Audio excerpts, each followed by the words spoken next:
प्रिय विद्यार्थियों, हिंदी व्याकरण के इस शैक्षणिक सत्र में हम लेकर आए हैं हिंदी व्याकरण का एक महत्वपूर्ण पाठ लोकोक्तियाँ, जिसे अंग्रेजी में प्रोवर्ब्स कहते हैं। लोकोक्तियाँ का मतलब होता है लोगों की कही गई उक्तियाँ, यानी पुराने समय में लोगों के द्वारा कही गई वह उक्ति जो आज भी सत्य साबित होती है, सही साबित होती है। ठीक है, तो वैसी लोकोक्तियों को आज हम लोग पढ़ेंगे, जो कि आपके लिए matric, inter, graduation, SSC, GD, CTET, state इत्यादि कॉम्पिटेटिव और एकेडमिक एग्जाम्स के लिए बहुत महत्वपूर्ण है। तो चलते हैं हम लोग लोकोक्तियों को पढ़ते और समझते हैं एकदम सरल भाषा में। और यदि ये जब आपको समझ में आए, ये लोकोक्ति आसानी से समझ में आए, बढ़िया से हम समझाएं, तो आपको अच्छी लगे तो चैनल को, यदि आप नए आए होंगे तो सब्सक्राइब कर लेंगे और अपने दोस्तों को शेयर करेंगे, कमेंट करेंगे। कोई कमी होगी वीडियोज में, मेरे द्वारा दिए गए ज्ञान में कोई कमी आपको दिखाई दे तो कमेंट करेंगे, हम जरूर उसे सुधारने का प्रयास करेंगे। तो चलते हैं लोकोक्तियाँ पाठ को लेकर के।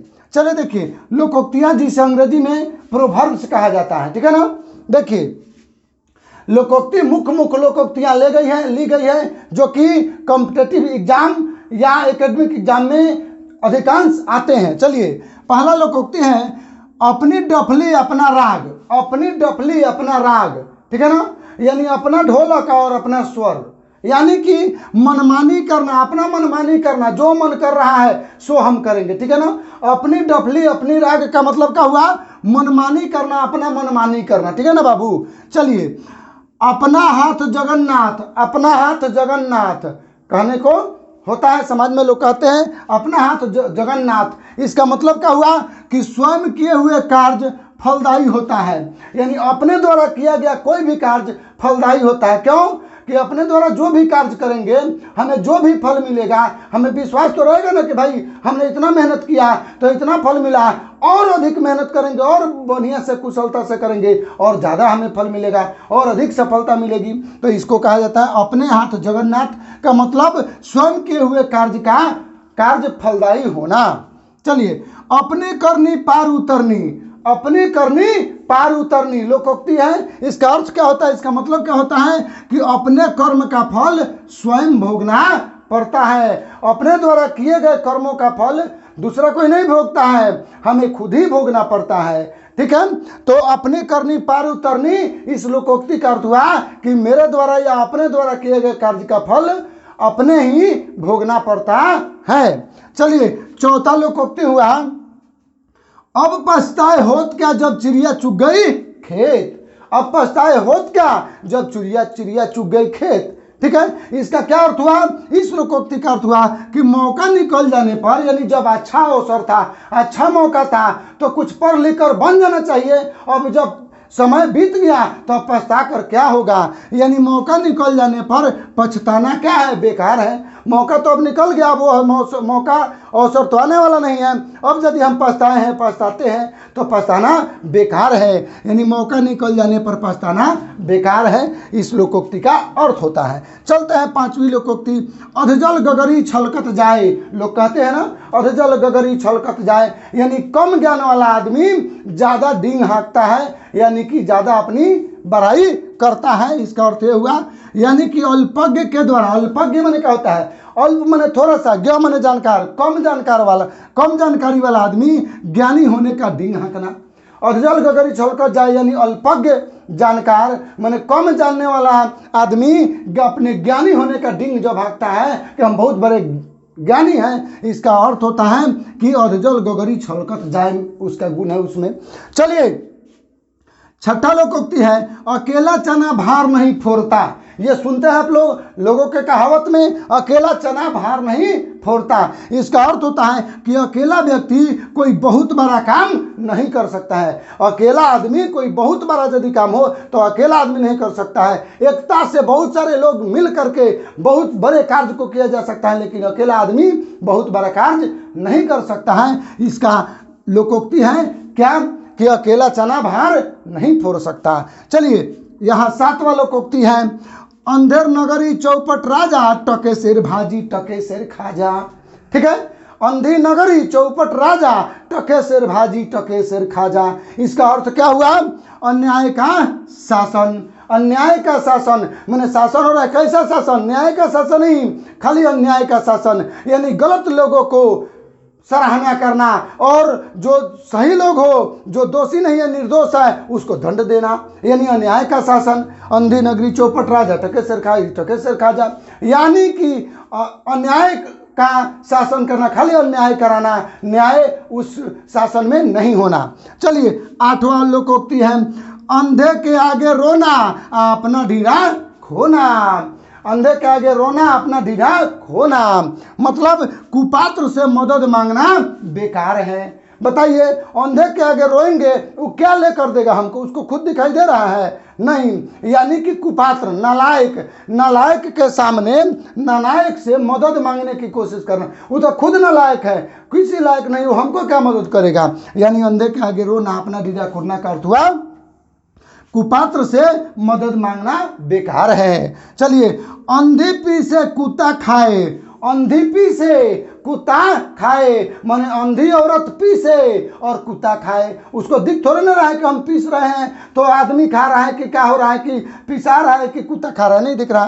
तो अंधी पीसे कुत्ता खाए, इसका अर्थ क्या होता है कि मजदूर की कमाई दूसरा कोई खाता है। मजदूर मेहनत करे और खाए दूसरा कोई, ठीक है ना। तो अंधी पीसे कुत्ता खाए का अर्थ हुआ मजदूर की कमाई दूसरा कोई खाता है। चलिए देखिए, अंधा बगुला कीचड़ खाए, अंधा बगुला कीचड़ खाए। देखिए, बगुला तो मछली खाता है, नदी के किनारे बैठकर टकटकी लगा रहता है, लेकिन जो अंधा बगुला है उसको मछली दिखाई कहाँ देगी? नहीं देगी, तो वो कीचड़े खाएगा, पाक खाएगा, ठीक है ना। तो अंधा बगुला कीचड़ खाए, उसका अर्थ क्या होता है कि अभागा सुख से वंचित हो जाता है, ठीक है। वैसे लोग जिसके पास धन है, ज्ञान है, लेकिन उसको सुख नहीं है, क्योंकि उसके भाग में सुख है नहीं है, वो अभागा है, अभागा सुख से वंचित हो जाता है, ठीक है ना। चलिए, यहाँ अकलबरी की भैंस, 11वां लोकोक्ति है क्या?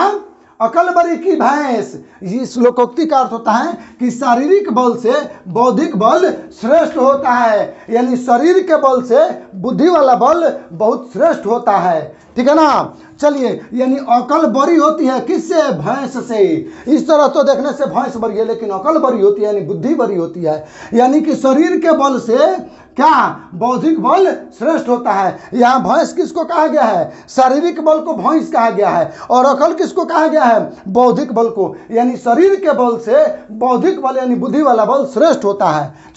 चलिए, अरहर की टट्टी और गुजराती ताला है। देखिए, अरहर की टट्टी, अरहर मतलब रहरी, रहरी के टट्टी की सुरक्षा के लिए गुजरात से जाके ताला ला के बंद कर देंगे तो कोई अरहर नहीं चुराएगा। अब बताइए ना, अरहर का क्या दाम है? गुजरात से जाकर ताला लाए तो कितना खर्च पड़ जाएगा? यानी क्या हुआ? छोटी वस्तु की सुरक्षा में अधिक खर्च, यानी कि कम कीमती वस्तु, कम कीमती जिसका बहुत कम कीमत है, उस वस्तु के सुरक्षा में बहुत अधिक खर्च कर देना। चलिए, अंधा क्या चाहे?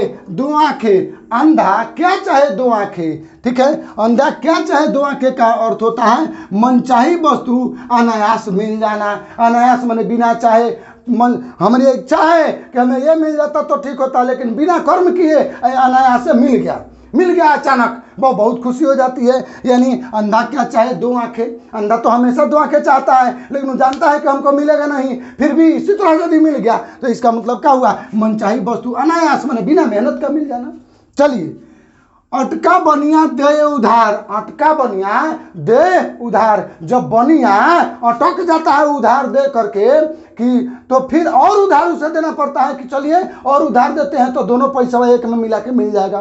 तो अटका बनिया दे उधार का मतलब हुआ अपनी गरज पर, यानी बनिया को तो गरज पड़ गया है क्योंकि उधार उसका पैसा है, और देंगे तो दोनों एक में मिला के दे देगा।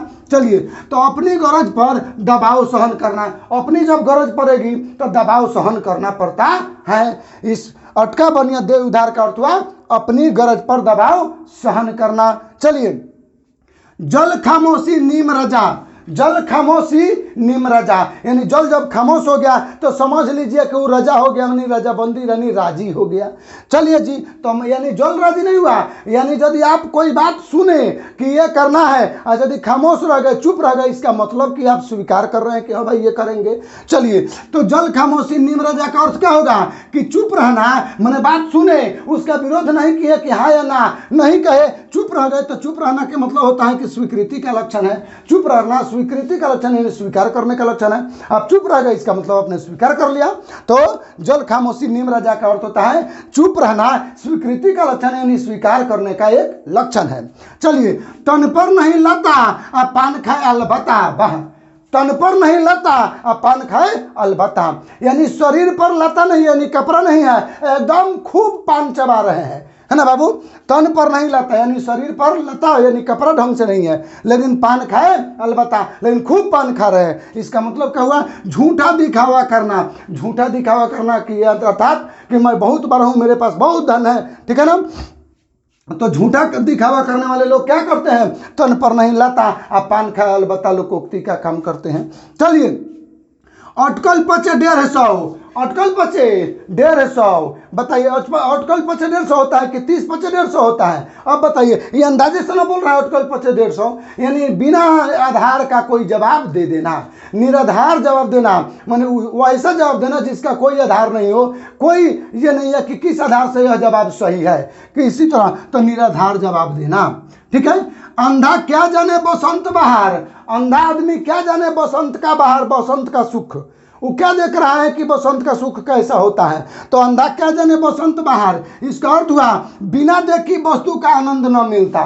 बताइए, जो वस्तु हम देखे ही नहीं है उसका हम का आनंद जानते हैं कि क्या उसका आनंद होता है। तो अंधा क्या होता है, कभी बसंत तो देखा नहीं, उसका बहार वो कैसे जानता है, अर्थात बिना देखी वस्तु का आनंद नहीं मिलता है। चलिए, असरफियों की लूट आ कोयले पर मुहर, असरफियों की लूट आ कोयले पर मुहर, असरफियाँ क्या है, कीमती वस्तु होती है, ठीक है ना, कीमती वस्तु की लूट हो रही है, आ कोयले पर मुहर लग रहे हैं, मैंने रोक लगा रहे हैं कि कोयला हमारा कोई न चुरा ले। यानी देखिए, इसका अर्थ हुआ कीमती वस्तु की उपेक्षा और तुच्छ वस्तु पर ध्यान, यानी बहुत मूल्यवान वस्तु है उसकी उपेक्षा कर रहे हैं, उस पर ध्यान नहीं दे रहे हैं, उसकी रक्षा नहीं कर पा रहे हैं, और तुच्छ जो है जिसका कोई वैल्यू नहीं है उसकी उस पर ध्यान दिए हुए हैं कि कोई चुरा ना ले जाए। बताइए, तो असरफियों की लूट कोयले पर मुहर का अर्थ हुआ कीमती वस्तु की अपेक्षा तुच्छ वस्तु पर ध्यान देना। चलिए, आधी छोर सारी को धावे आधी मिले न पूरी पावे, चलिए, आधी छोर सारी को धावे आधी मिले न पूरी पावे, यानी आधा हमको मिला है तो उसको छोड़ के लालच में कोशिश के रोको ना पूरा ले ले, अब ना आधे मिला और ना पूरे मिला। इसका मतलब क्या होता है कि अधिक लाभ की लालच में, आधे लाभ तो आधा तो लाभ हो रहा था ना, लेकिन सोचे कि पूरा लाभ हमको ही हो जाए, तो अधिक लाभ के ज़्यादा लाभ के लालच में जो लाभ हो रहा था उसकी भी हानि सह जाना, अधिक लाभ की लालच में हानि ही होती है, इसका अर्थ हुआ। चलते हैं, तो इस तरह से हम लोगों ने 20 बहुत महत्वपूर्ण प्रोवर्ब्स को पढ़े समझे। यदि आपको हमारी पढ़ाई समझ में आ रही है तो चैनल को सब्सक्राइब करें, अपने दोस्तों को भी शेयर करें, दोस्तों को भी सब्सक्राइब करने को कहें, जिससे आगे आने वाले सभी विषयों का ज्ञान इतने ही सरल भाषा में आपके दोस्त और आप पढ़ें और आप अपने जीवन में सफल हो। जय हिंद, जय भारत, धन्यवाद।